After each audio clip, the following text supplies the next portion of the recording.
This is me. This is John.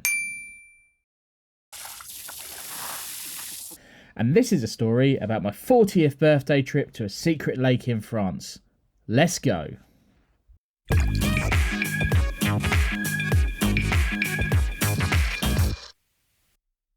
Hello there. And you may be noticing that I'm not on the bank, and neither is John. John's over at my house. We're in the shed, the man cave today. One, because it's absolutely awful outside, and frankly, I didn't really want to get wet, John. Yeah, to be perfectly honest, we had such a cold day yesterday out on the bank. It was not conducive for filming, let's put it this way. We did try and film. So we tried to catch John his first barbel. Didn't go well. And I just want to apologise, obviously, for my absence. It's been several months since we put a video out. I'll be honest, I've not fished. Life's got in the way. John, life's got in the way for you, isn't it? Massively. We've not been out fishing. And to be honest with you, for me, it's not about just putting out any content. It's about putting out content that I believe in. And that leads me on to why John's here. So one of the bits of feedback I got from a viewer who shall remain nameless, Pandy, you know who you are. He said, you two together are like a double act, and the videos are better when you're both in it. So unfortunately, you got this mug now as a permanent feature. The talent. So so that's the crack. So I guess really for me, because obviously we've done quite a few videos together, but never really talked about you, John, because it's always been about me, because the channel is Four Goes Fishing. Yeah. But now it's Four Goes Fishing with John. Pretty much. Yeah. Yeah. So do you want to maybe talk a bit about your fishing background, where you come from and stuff? Yeah, so I am not a massively experienced angler, like Ford and some of the other people that we fished with at times. I got into fishing as a young kid. My granddad was primarily a sea fisherman, but he did do the odd bit of coarse fishing. I never really fished for carp, although I had a couple by accident. It was more fishing for your perch, your rod, things like that, just with a couple of maggots and a float. So back in 2017 now, bearing in mind we've been friends for somewhere in the region of 16 years? Probably longer. Yeah. You decided to invite me out fishing. And me being me, I had to go whole hog. I bought one of those really dodgy 200-pound full sets. We got out for the night. I think one of the rods tip snapped on the first cast. Yeah. But we had such a magical night that I was hooked from the start. Yeah. Absolute pun intended. Fantastic here in the crucible of filming that has become my shed. So that's your story then, John, really? Pretty much, yeah. I've got or I had, I don't want to throw any spoilers in there, but 23.5 pound was my UK PB. It took me a good 2 years of fishing to actually get to the point where I broke the magical 20 barrier. Yeah. I fished maybe somewhere in the region of 6 to 8 times per year usually. This was my second France trip. You would have probably or maybe seen me on Dan's Gigantica video briefly. That was a blank. Although Gigantica is amazing, this was the lake I was excited about, because although we didn't know that much about it, it did seem to be prolific, and it looked like somebody like me could get amongst the fish. Yeah. And I was excited because obviously it was my birthday trip, and like John says, it's very much a runs water. We're not going to publicise it too much, but needless to say, the owner is French. We organised it through someone who is also French. It's not well known. It's not on the beaten track. It's not on the circuits. And this video obviously is very different. There's reasons we'll go into during the video as to why we're sat here now in the middle of November talking about a trip we've had in August, and there's not masses and masses of B-roll and photos. We'll go into why that is. Partly because it was my birthday trip and I really wanted to enjoy it, but I did still want to put a video out for you guys. So that's kind of the introduction, really. That's why we're sat here in the shed, not on the bank, why we haven't recorded talking heads on the bank, why we haven't done A-roll. It's purely because literally I just wanted to enjoy the fishing while we were there. And there is clips and video and there's stuff from that trip, but we're going to walk through more or less like a kind of a Terry Hearn type video, walk through each day, what was happening, and take it from there and take you through the journey. Sit back, get your cocoa, get your comfy slippers on, your smoking jacket, recline, because it's Jackanory time. I wonder if Terry will watch the video. I don't know. I doubt Terry will watch the video, to be honest, mate. He'll get there eventually. So Sunday then. So what's different about this lake compared to other lakes is you arrive on the Sunday at 4 p.m. and you leave on the Sunday at 4 p.m. That was the week period that we had booked. So immediately it was a bit weird. It's kind of a bit discombobulating kind of going, because you're like, what, I've still got my Saturday here, like what's going on? So and because it was 4 p.m, we could leave in the morning at like a reasonable time. I think I got up at 4:30, maybe even 5 o'clock to get to yours. Yeah. So John's an hour the wrong direction from the tunnel to me.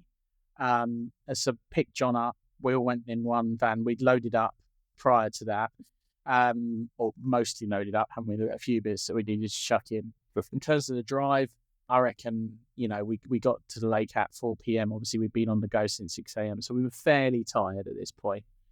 It's hot as well. It was hot. And the aircon's broken in my van, which doesn't help. It helps with fuel economy, obviously, but not for passenger comfort. So for context, this is August, okay? We're not in August anymore. As we said, it's getting cold and wet and stuff outside, but this is middle of August, humid, hot, long drive. We get to the lake at 4 p.m. and we meet up with Toby, who is our fringe connection, if you like. He knows loads of people in France. He organised this trip. He has contacts with loads of different lake people. So thank you, Toby. Tobes, big shout out. You'll see him in the video. Yeah, he's quite well experienced, especially on the continent. So he's a good angler, and that's really underselling it. He's probably one of the best anglers I've ever seen. We've got to the lake. Toby's already there. He's there with his 2 kids, and he's pitched up into swim 6. We've had a chat, decided that we were going to fish out of a single peg, didn't we? We decided, after having a sort of a walk around and listening to what the owner had told Toby, because we arrived late, we thought peg 2 gave us about 6 acres of water, didn't it, to go at peg 2. It sounds tight, but it actually wasn't at all. We could safely fish 6 rods. It was good from that point of view. We essentially split the lake in half with Toby. So he said, although he was fishing peg 6, his kids were fishing peg 5, and they were going to fish down to peg 3, and we had from peg 1 to 3 that we could play with as a result of that. And we thought, if we can go in 2, we can access the water of 1 and 3 from a centralised place and still have a bit of a social for your birthday. Yeah, exactly. Yeah, that's a good point.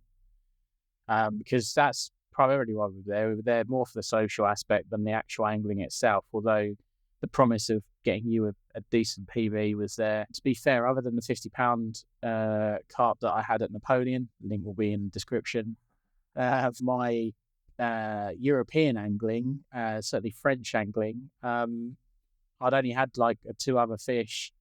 Both of them were mid-20s. So, I had a lot to play for as well, just in terms of experiencing other decades of poundage on fish. But so we by the time we got emptied out and set up and stuff, I mean, it was probably getting on for about 7 o'clock, wasn't it? I would say. The sun was starting to set by the time we turned our attention to our rods. Yeah, definitely. And the sun had definitely set by the time we turned our attention to our stomachs. Yes. So it was a long day, at that point I'd certainly been up like 15, 16 hours. So it was very much a quick scan of the lake with our sonars.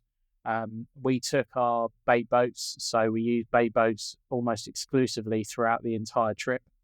And the lake owner had said, middle of the lake, just fill it in, middle of the lake, they'll come.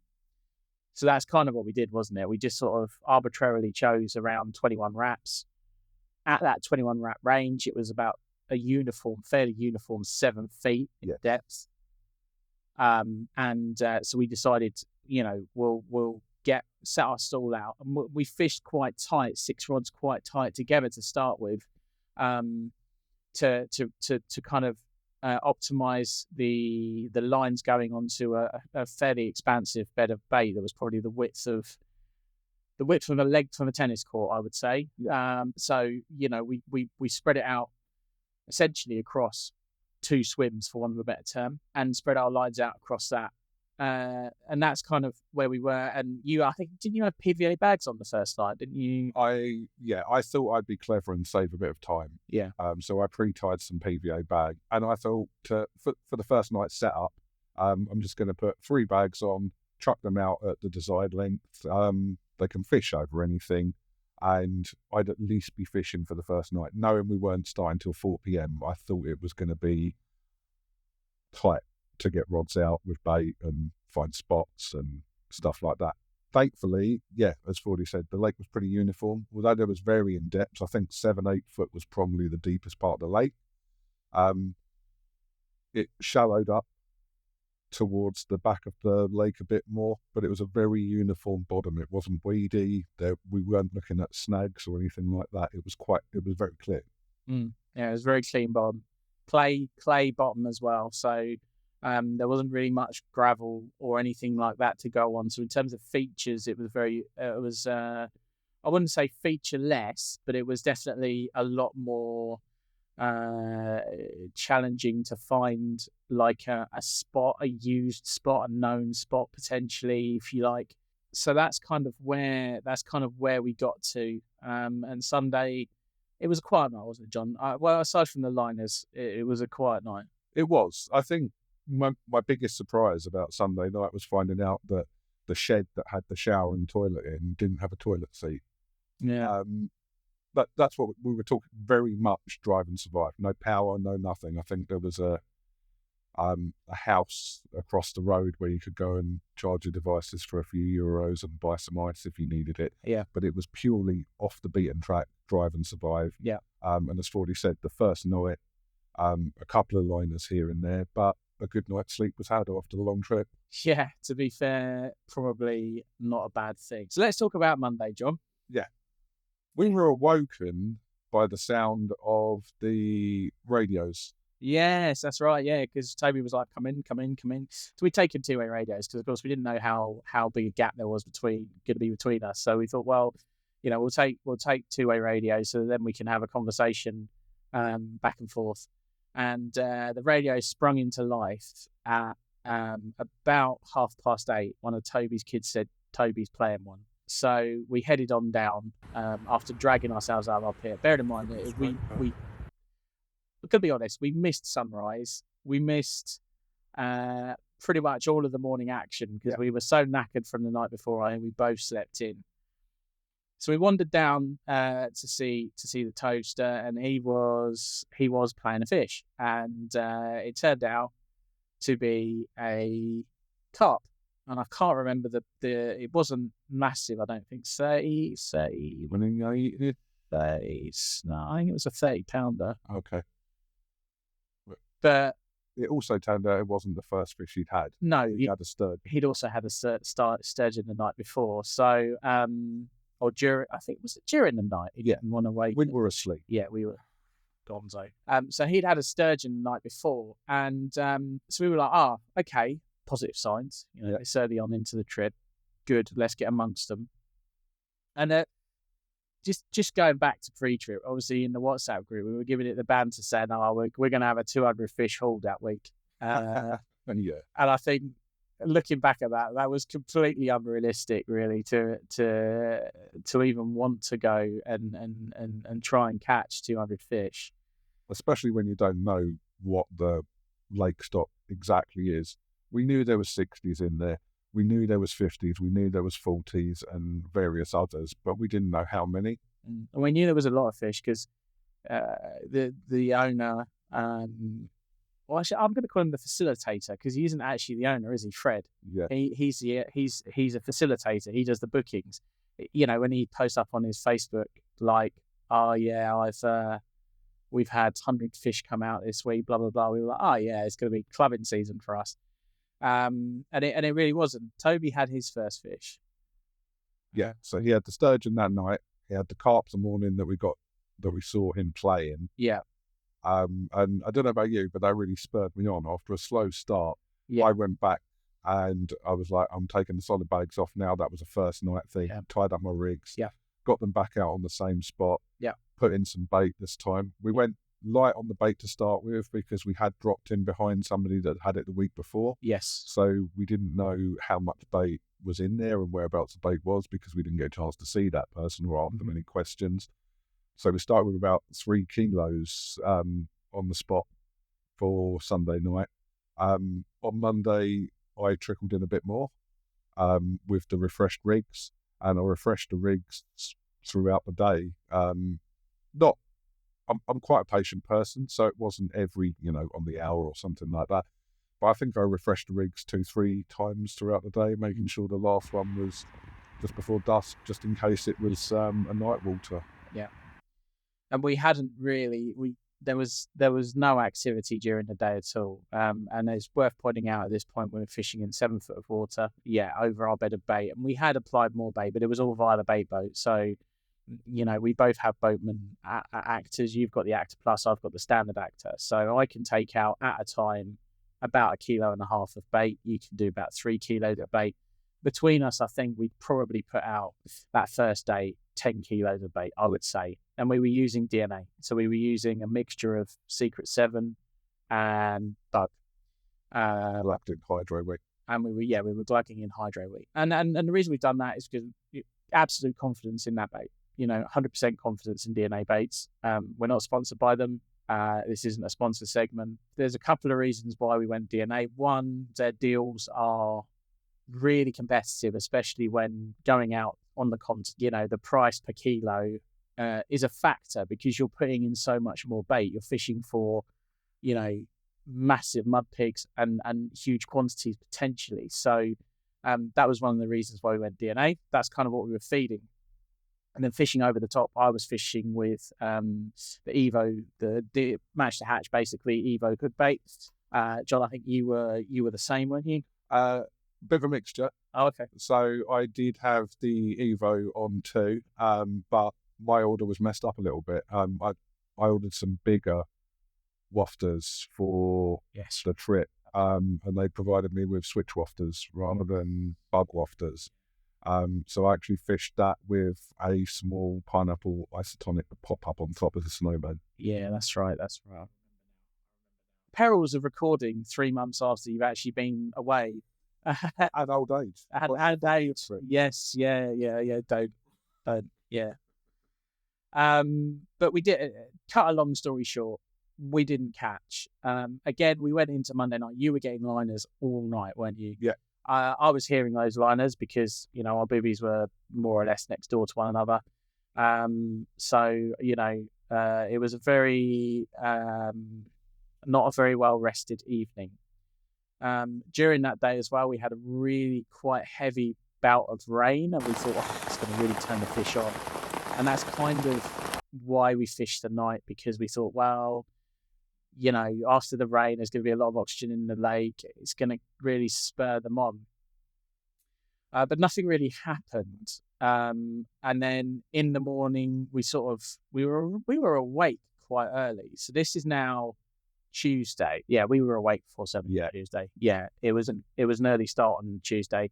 And we were sort of having our morning brew, weren't we? And we sort of went, do you know what? We need to get away from the lake because at this point, I know we were only fished properly really for 24 hours, but we're under pressure because Toby had caught more during the Monday. You know, he was catching steadily 20s, 30s.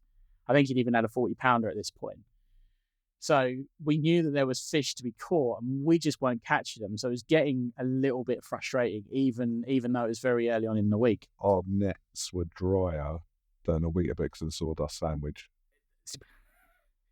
Yeah, they were absolutely. Yeah, it wasn't good.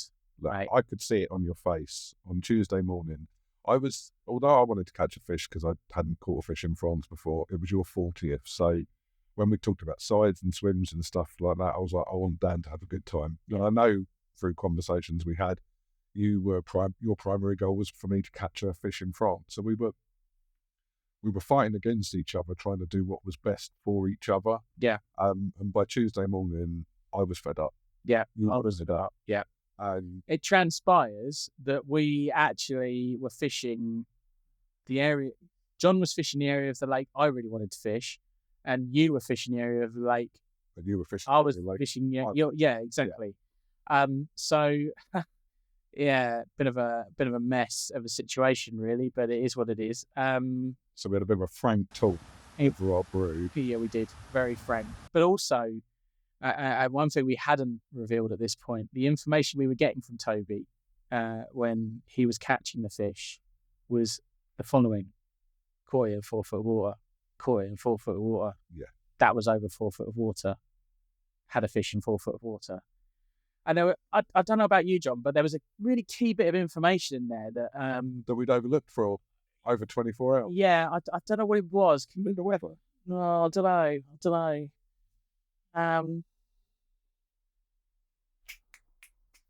The bait he was using. Oh no, he was using bug. Yeah. Oh, was it the fact that he had an actual boat with an outboard that he was putting this bait out with? Carp. No. It could have been the 4 foot of water. Could have been, yeah. Yeah. So we thought, well, you know, we've got nothing else to lose.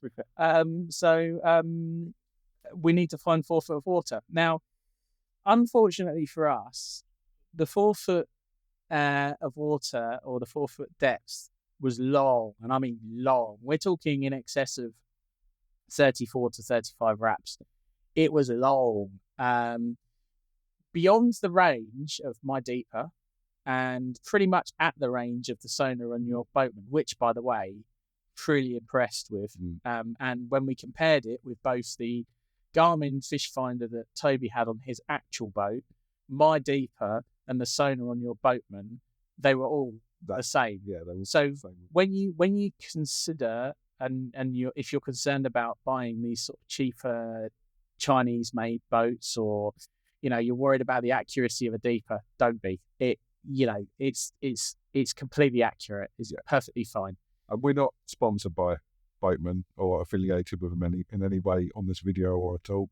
It's just the fact that their boats are reasonably priced, and I've spent so much money over the years on gear that I couldn't warrant going out and buying like an RT4 or something like that. But Daz, if you want to sponsor us, get in touch. Yes. We love the boat. Yeah, we do love the boat. That's kind of where we are. But we thought, do you know what? We need to get away from the lake. So we wound in. We went to the supermarket, because also, food wise, we'd only brought like tin stuff and dried stuff, so it wasn't very.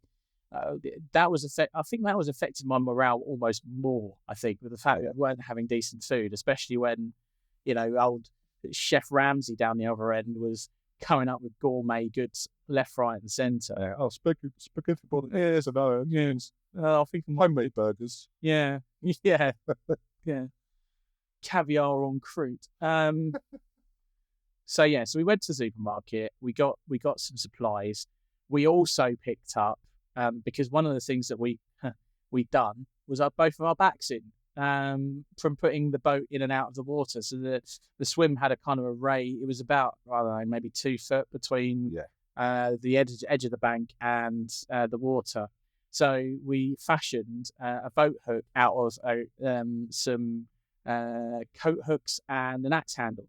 And honestly, this thing was a game changer. In fact, I go as far as to say that was probably the catalyst for our change of mood, because it made such a difference. It was phenomenal. that's kind of where we were. We had breakfast, which was more brunch by the point we got to it. I think it was about 11 o'clock when we started cooking. Bacon and brie croissants. Bacon and brie croissants. Was a mood changer as well. Mood changer.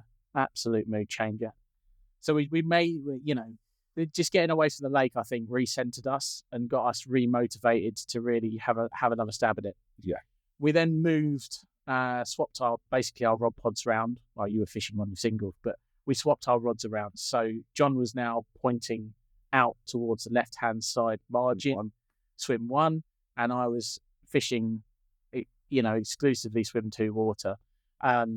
And we knew that we'd found the 4-foot spot. We knew we had to go long, and there was like a peninsula, there was like a sandbar that we were kind of using as the marker for that 4-foot, yeah. 4-foot kind of depth marker. So we positioned our baits all along there, and I was fishing kind of solid bag style. Well, I wasn't fishing with solid bags. Essentially, I was using. I was fishing for a bite at a time, so I had my rig in my bait boat, and like probably half a kilo of bait, my equivalent of a French solid bag. You wouldn't be able to cast it. No, but gloved up and looking lovely. We abandoned the spot that we'd obviously started to build up, and to be honest, throughout the whole week, we didn't see a single fish really crack over it. Maybe the odd one, but certainly not enough to go, right, we need to go back out there. So we definitely, that was the right call. Moving into that 4 foot of water, with it being hot and humid, that was the right call. Yeah. We'd seen fish show all the time over the back. It felt wrong to be in that middle water. But we were going off of essentially the bailiff's local knowledge. And, you kind of have to start there because that's your best source of information. A guy that fishes the lake regularly tells you where to fish. You've got to take that information. You can always take it with a pinch of salt, but you have to act on that information. In my opinion, it's worked for me in the past so many times, and especially in France. Following the bailiff's rule guidance has always caught me fish. So it felt a bit alien to not be doing that. Yeah. But we were fishing to what we could see at this point, which was fish breaking over the back, and the 4 foot. Again, from what Toby was telling us, was the one. Absolutely. And I don't know if Fordy's clever enough with his technical skills. Hopefully he'll be able to bring up a shot of the lake, and we can show you exactly where we were fishing on a graphic originally, and then where we moved to. Yes, Fordy was in open water. I'd been eyeing up the margin and a small area in the back left corner for quite a while over the lot. Well, I'll say quite a while. We'd been there maybe 30 hours by that point, but that's where the shower was situated, and it was almost like an out of bounds area because it was closed in by the sandbar with only one little exit, and I wanted to fish that exit so that any fish entering or coming out of there could be snagged with a handful of bait and my rig bait. We did miss probably the biggest part of the trip, the biggest news, if you like, from the trip itself. We've talked about Tuesday morning, we've talked about reeling in, but we didn't talk about my PB plus on chat when we reeled in.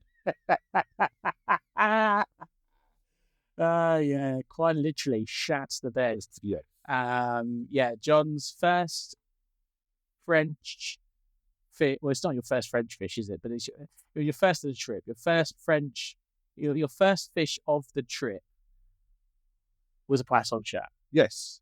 I'd never seen one before. Apparently that was what was causing the liners in the night, I'd imagine, because the other 2 rods came in, they're absolutely fine. Almost worth mentioning, crays weren't a problem either. Yes, there's no crays. Yeah, the baits were coming in untouched. 3rd rod came in, and there he was. He was about that big, and he was a PB plus on chat because it's the first one I've ever had. He did, although I drew first blood with Fordy, he drew first blood with me because I didn't realise he was a spiky little son of a, and he stabbed my hand. Yes, he did. Yeah, which was sore for a good few days afterwards, wasn't it? Yeah. So then we get to the fact that we put the baits out, and we've sat down, started, making a brew. I'd say less than 20 minutes from us making those changes. By the time all the rods are out and we're settled, it was less than 20 minutes before I started getting bit, bit, bit, bit, bit, and it was a slow take. Now, actually, admittedly, we'd had a couple of these on the Monday, hadn't we? Where it was a really slow take that we'd actually struck into nothing. Yeah. But obviously, that's so inconsequential that we forgot about it until that very moment in time. I was like, I'm going to let it run or let it see if it develops. So it started off, it was like beep, beep, beep, beep, beep. One toner. And I was away with my first fish of the trip, which happened to be my first ever sturgeon. And we're going to play VT. I'm going to be more technical about it after wiping my rods out. It's more a hole. Well, I am really sorry, but you can repay the favour when you can find it. Now, there was a bit of a hint about that being a sturgeon, I seem to remember, because pretty much as soon as that fish knew that it had been hooked, it dolphined out of the water like a majestic mermaid to let you know exactly what you had on the end of the line. Yeah. And it wiped out how many rods? 4? It wiped out 2 of mine and your other 2. So, yeah. You only had 1 rod in the water at that point, didn't you? Well, I left them all in because when I actually pulled back on the lead, it didn't feel like they'd been moved that far. Yes, yeah. But you had gone through, at least 2 of my lines and your other 2 lines. And then what happened next, John? Well, being the fantastic carp angler that I am, knowing exactly where my rigs were placed after that wipeout, one of my rods went off. Did it? Yeah. Was it one of the rods that I'd wiped out for you? Yeah. Yeah. So I suppose you could call that an assist, really. You could call it an assist, mate. You absolutely should be calling it an assist, frankly. Yeah.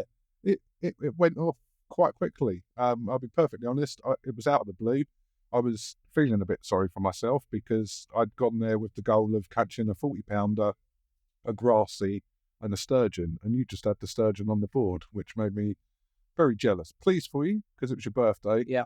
But was thinking about putting a pillow over your head when you went to sleep that night. If I hadn't caught by that point. Yeah. Obviously. Yeah. But thankfully, yes, my rod went off, and given that my UK PB was 23.5 pounds, this did feel a little bit weighty. Did it? Did it feel a bit better than £23? Well, it's hard to tell because I don't have that much experience with them, and it was out a long way. And when they're out further, they can feel bigger. Mm-hmm. But this, it didn't fight like any fight that I'd had before. Yeah. It was very purposeful with its movements. Yeah. It wasn't erratic, but you definitely knew when it decided to head for the margin or try and wipe out other rods. Mm. And I think I played it for about 4.5 hours, I think. I might have played it a little bit too carefully. You did play it quite carefully. This was my first fish that I was going to have on the bank. And it turns out it did come onto the bank. And spoiler alert, it is a new PB. There's John in his pants. What are you saying, Toves PB? Oh, PB and a frigging bucket. I'm chomping Absolute bucket. at the bit. You are getting bucketed, boy. How did you get in there? Bucket. I just jumped in. I'm not sure how I feel about this jumping in. Oh, it's cold. It's nice, isn't it? It's refreshing. No. Not even in the slightest. Oh.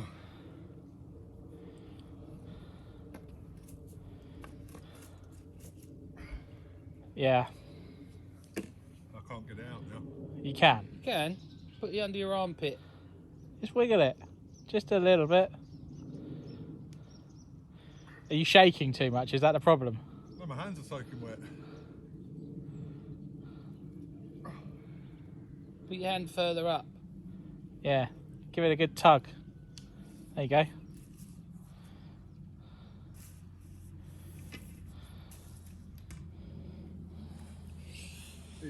Right, so we have like a 5-rod wipeout right now. We're going to be rebuilding.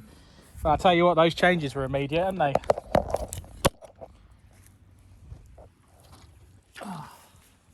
Only 100 and... How many to go? 100 Fair play to you, though, mate. 42.5. Well done, mate. Good job. Thanks. Yeah, 42.5 pounds of, would you call it leather? It was kind of, no, it did have scales on it. So technically it was a mirror, but it was pretty much scaleless. Like it was as close to a lever as I think you're probably going to get from a mirror carp, put it that way. But yeah, it's a lovely fish. Obviously, you were absolutely made up. So I thought, do you know what? Because he's so made up, what I'll go and do is I'll just go and wipe a smile off his face by catching my first carp of the trip, which was a 45-pound and 12-ounce mirror. John's beating his PB carp. I've had my first ever sturgeon. And here I am playing. Oh, it's wide. Yeah, it's a 30 pound, I think.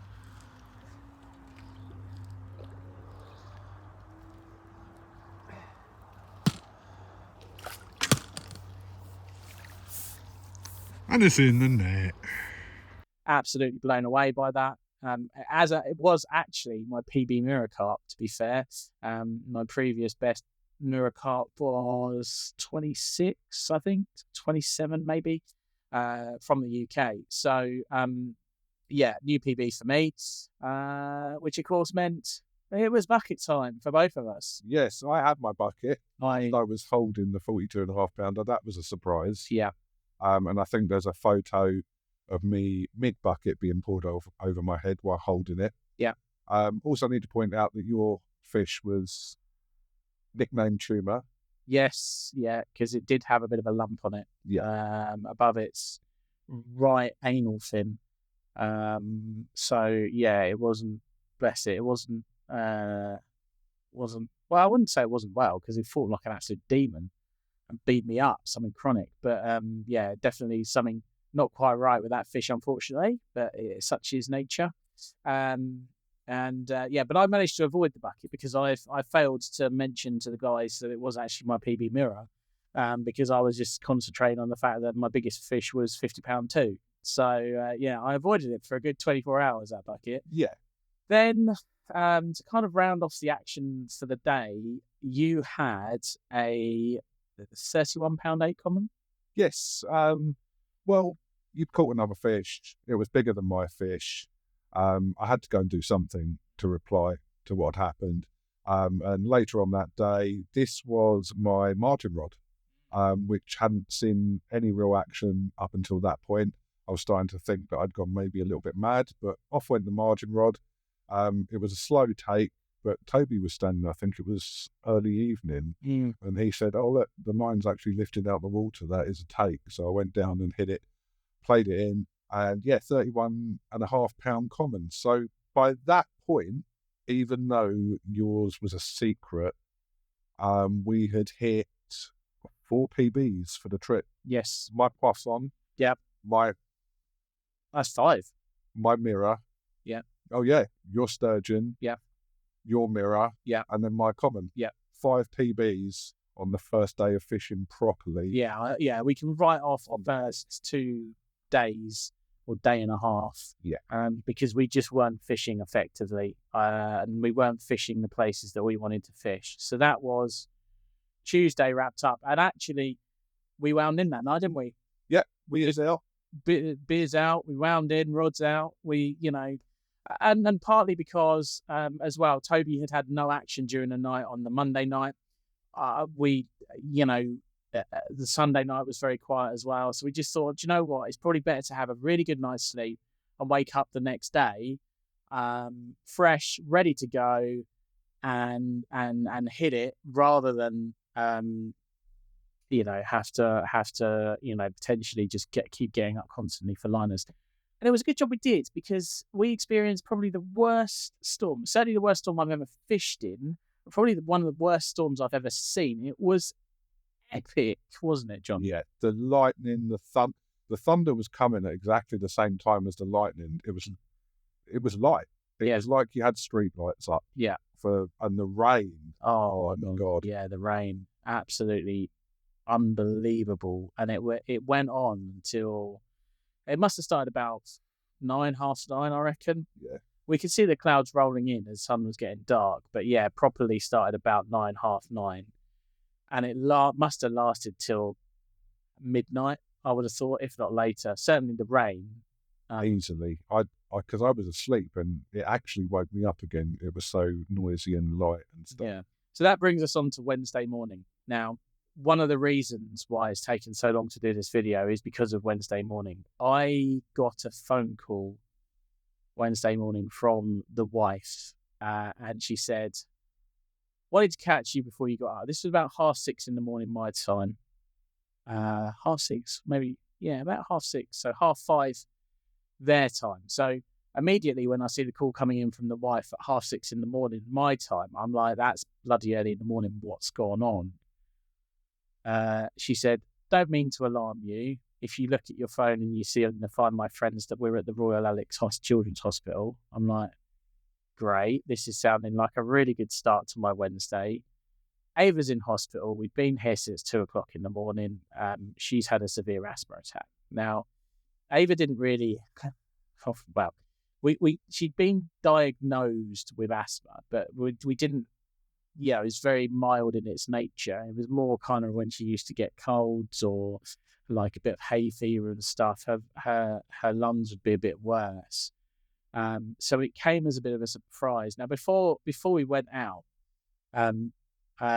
she started having a cold, and I said to John, I said to you on the way down, didn't I? I was like, for some reason, I've got a really bad feeling about this trip, and I don't know why. I'm not going to let it get to me. I'm going to carry on, but I do have this real nagging feeling about the trip. And so it transpires, my daughter was in hospital. So immediately Wednesday morning, my brain was completely elsewhere, and was elsewhere really for the rest of the trip. Understandably. Yeah, completely, 100%.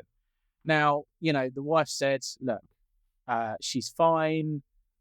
I've got it under control. Everything's fine. I've got my mum and dad are at the house. The dog's fine. Everything is fine. Don't come home. Because that was literally my first thing. It's like, right, do you want me to come home? Because I'll pack up right now and come home. And she said, no, everything's fine. It's your birthday trip. You enjoy it. And yeah, I mean, I still enjoyed it, but it obviously got a lot harder emotionally for me from that point forward because my mind was elsewhere pretty much for the rest of the trip. They tried their best, though. I mean, it wasn't just her saying that to you. No. Father-in-law, sister-in-law, mother-in-law, all telling you how she was and she was getting better and they were there to help. And, they were giving you lots of updates. Yeah. And she was getting better. Yes. As time progressed each course. Yes, yeah. And that kind of relaxed me a bit enough to be able to focus a bit more on the fishing. But I think that I'll be honest, that affected my catch rate. It affected my motivation to get baits in the water and the speed at which I did it. Conversations turned immediately to, shall we get an earlier tunnel? Shall we, we weren't ready to jack it in because we didn't want to jack it in. But at the same time, you were like, look, I'll leave it up to you. I can understand completely the situation you're in. Yeah.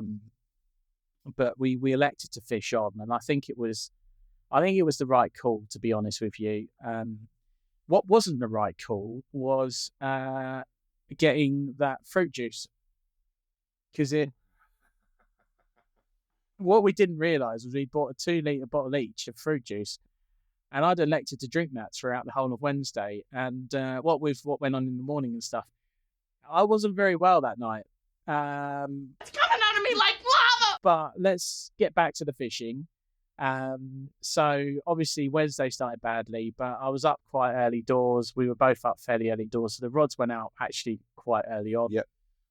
And again, immediately we were into the fish. So I started off, I think did I catch first? I think I did. Yes, you did. Yeah, I caught first.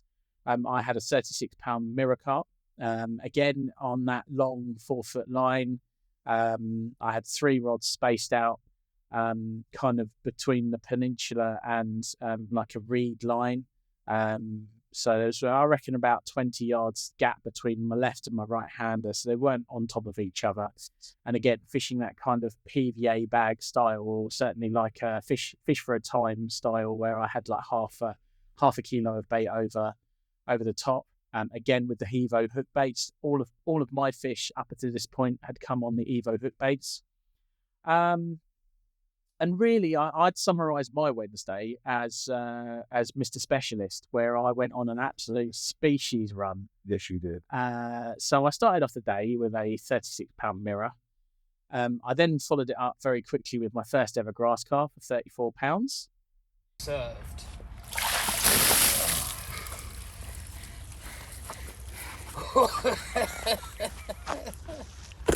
There you go. I then had a Prussian carp, which, not really welcome. I didn't take any photos of it, but the first ever Prussian carp, technically a PB, but I'm not counting it. And then I had a 7-poundish bream. There's about 3 bream in the lake, and I managed to have one of them. So yeah, that took my species to 6. I also had a fairly chunky Poisson shad, didn't I? It was quite a good chunky one. Definitely a PB. Definitely a PB, Poisson shad. But that took my species list to 7 for the trip. So I was quite pleased with that. John, how about you? How did you get on the Wednesday? Well, firstly, I was quite pleased with you going on a bit of a species hunt and not catching any more big fish. So I spent a lot of my Wednesday laughing towards the afternoon. A Poisson chat, who doesn't love to see you get that? 3 bream in the lake and you catch one of them, who doesn't love to see you get that? And how beaten up you got by your grassy as well. Who doesn't love to see that? Yeah. Again, it was another one off the list that I wanted from the big 3, but I'd caught my 40-pound mirror. I was on cloud 9. So although I was still trying, I didn't really care as much about what happened next. Yes, I was pushing to get more. Yes, I was pushing to get something bigger, but I'd already won for that trip. So anything that came was a bonus. Jonathan's into one. What? It's been a mad morning so far. 32.5-pound mirror, 34-pound grassy. Just had a little brown goldfish. I'll just slip that back. And all of my rods are out of the water, and I'll have a quick coffee before getting them all back in. And young John has bent into one. Looks like a carp. And it just turns out that after that 42.5-pound mirror, the next carp I hooked on that Wednesday was a 43-pound mirror. Yeah, true. So guess what? Ready, steady, fucking save me.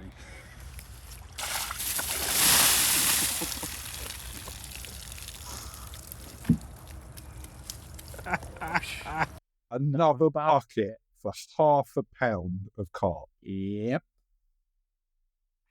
I then went on and caught a 35.5-pound mirror as well, shortly after the 43-pounder. Yeah. And that was pretty much it for me for the day. I was just enjoying the fact that you were going through the species and getting beaten up.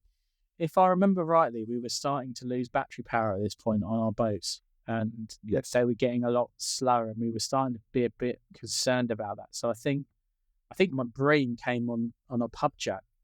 Quite well have done. Yeah, you threw one out to the right as well. I think that's where the Prussian came from. Yeah. So I'd actually stopped at this point feeding loose feed and was just casting. Now, I'm fortunate enough to be able to cast to about 32 wraps with the line that I've got on the reel, which was 23-pound extra set 0.40 line. So I could get that to about 32 wraps. But I don't think I was fishing anywhere near that. Probably 25. But yeah, they were pub chucks. They were nothing more than pub chucks. And we were, I think by Wednesday afternoon, Wednesday evening, I think we had our rods out by about 6 p.m, didn't we? Because we were like, we can't risk taking the boats out again. We haven't got enough battery in them. And I think our attentions at that point turned more to how do we get the batteries topped up and charged. So I'd started using my solar panel, which is a bit of a worry with the Boatman batteries because it's an unregulated voltage going into the batteries.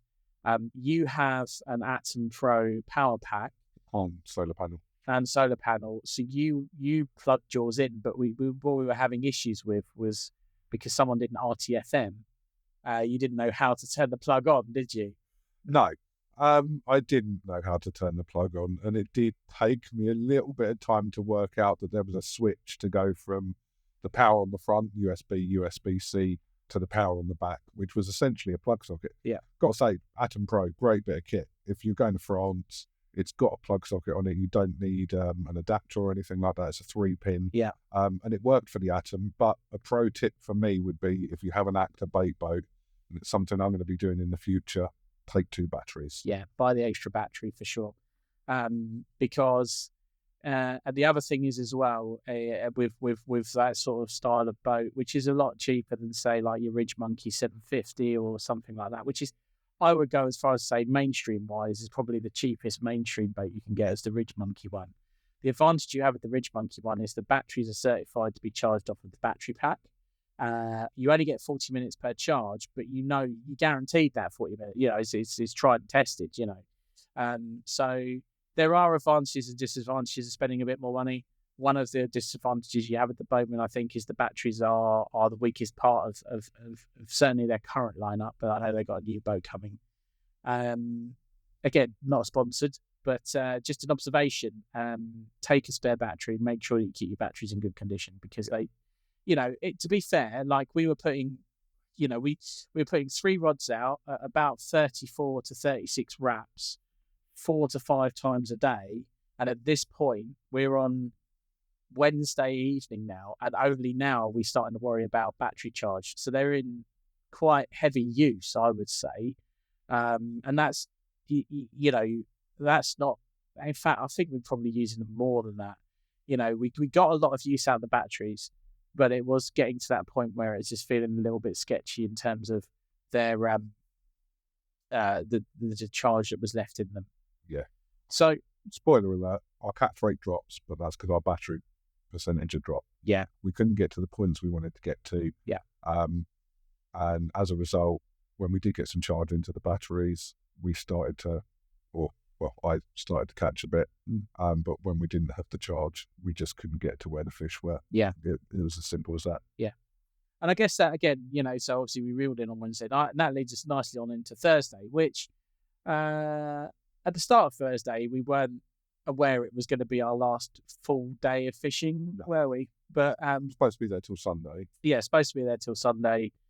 Again, you know, I woke up. I'll be honest, you know, and I'm going to be fully candid here. The anxiety was kicking in, something chronic about everything going on at home. I was aware. I was focused on the fact that, you know, we didn't have much in the way of battery life. Yeah. So again, I think we just cast out on the Wednesday morning, didn't we? While we were trying to get some charge into the batteries. And then we, obviously the night before, I was very unwell. I think I tapped out about 9:30.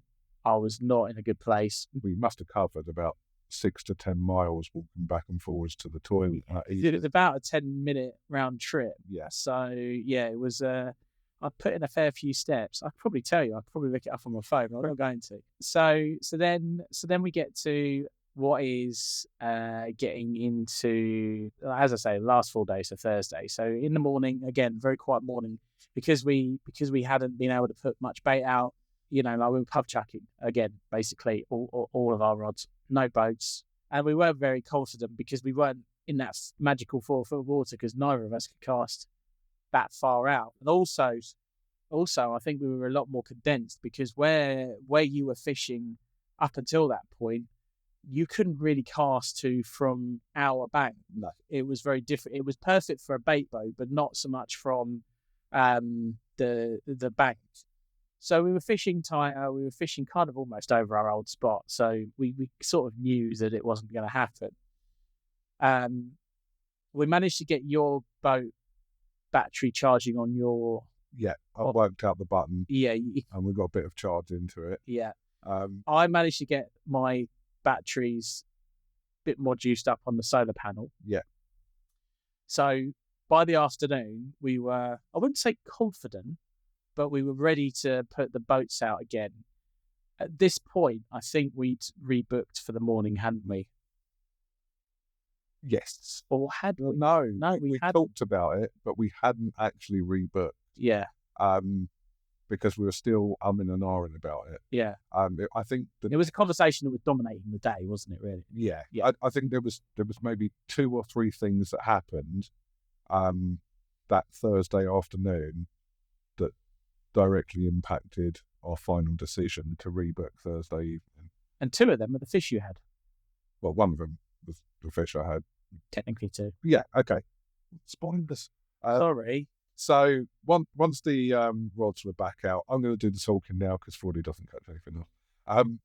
So once the batteries had a bit of charge, and then I managed to get the rods back out.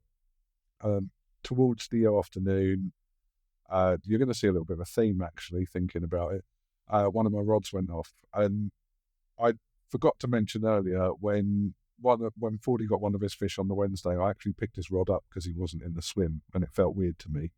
And likewise, on Thursday, when I picked the rod up, felt weird.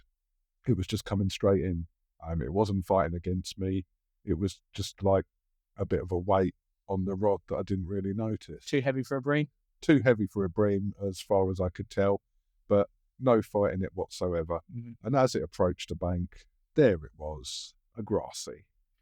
It's worth pointing out, though, John, that you, for a long time, and one of the reasons why we fished Swamber as much as we did, was because you've harboured a want to get a grassy. So yeah. You were excited to see the grassy to a degree, but having seen what my grassy had done the day before to me, you were less so, I would go as far as to say. Absolutely. Yeah. Although I think I actually turned around to you and said, after you'd had your grassy and how much it beat you up on the mat, I'm not really that interested in grasses anymore, and I don't need to go back to Swamborough. Yeah. But it was on my list of 3 things originally that I wanted to catch.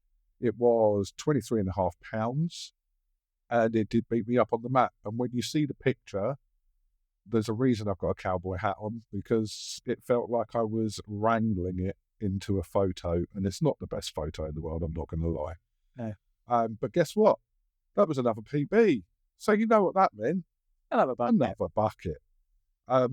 Shortly after that, these 2 came in pretty quick succession, in fairness. I don't think it was more than, because I was still wet from the bucket when my next rod went off. Yeah, you were. This is the last rod he has in the water.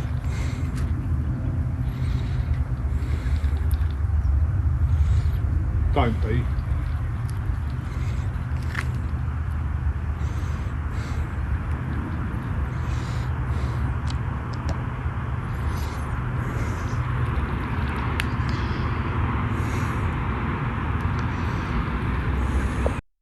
I played the fish came in, I got to see it in the net, and it was a grassy of around about the same size as the first grassy.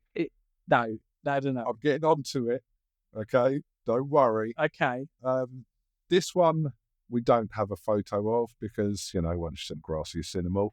And on the mat, it had to be weighed. Now, I still maintain that this had been read wrong. Fordy did get someone else in for a steward's inquiry, but just like the mirror carp, this was half a pound heavier, in their opinion, than the original grassy that I caught of 23.5. So they're saying this was a 24-pound grassy, and again, for half a pound, it was another bucket. Mate, we went to VAR. The assistant referee said it was half a pound heavier. Like, you can't deny that was not. You can't deny it wasn't. A bigger fish. It was a bigger fish. I can deny it all day long because you mentioned VAR. That's your downfall. How many mistakes have VAR made? Yeah, fair point. So that's that was it really for the action, wasn't it? Thursday night. Yeah, those were the only 2 fish on Thursday. And then about an hour later, we sort of thought, do you know what? I think an hour later, we reeled in. It was still light. We went down and we got Toby's rubbish, and we went out and looked for somewhere to chuckle the rubbish. Yeah. Because by that point, I'd had 2 of the 3 fish I wanted. I'd smashed PBs all over the place.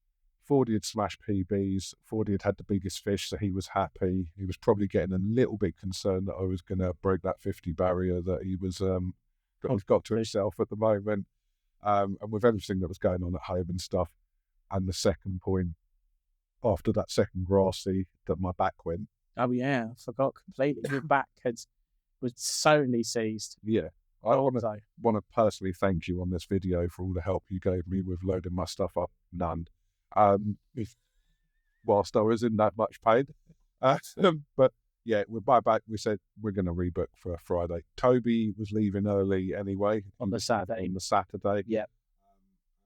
We'd already rebooked for Saturday at this point as well. Yeah. It's worth pointing out we'd already rebooked. But, you know, and this is I think this is a valid point. You know, trips to France typically are a week long, but they don't have to be. You know, yes, you pay your money to fish the lake and you pay good money to fish the lake.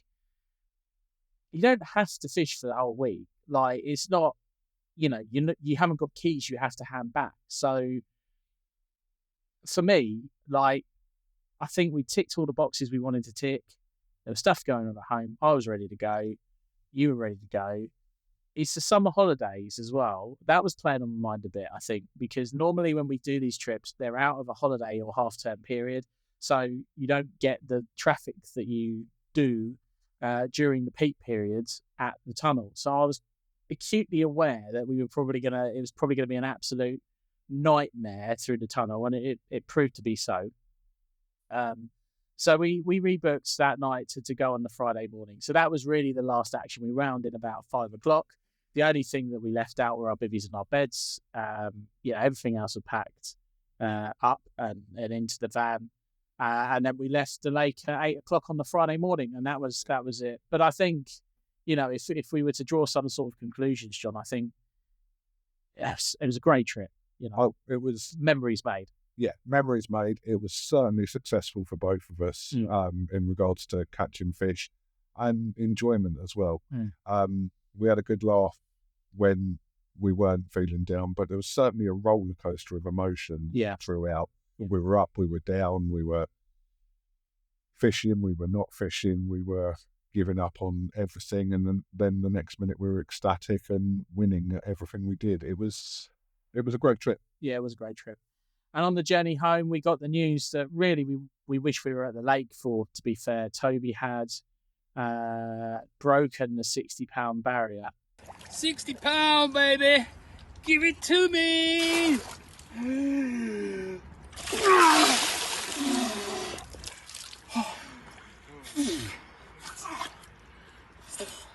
With a 60-pound 8 mirror, and I'd love to have been there to say I've never seen a carp that big.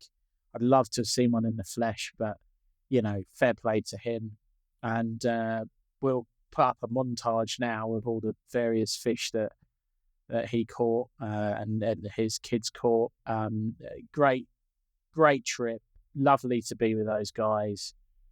Looking forward to the next one. If you like this content, John, thank you for a start, for coming along on the journey with me. If you like the content, drop us a like, hit that subscribe button, drop us a comment, see what you'd like to see. So we have, if we reach 1,000 subs, I say we, because John will be in these videos from going forward. If we reach 1,000 subs, we have a prize to give away. So, get hitting that subscribe button. And, if we hit 1,000 by the next video, I mean, it's whenever we hit 1,000, but if we hit it by the next video, we'll share details of that prize and how it can be won. Yeah. That's actually quite exciting, to be fair. Yeah. So, all that remains for me to say then is, for now, ciao.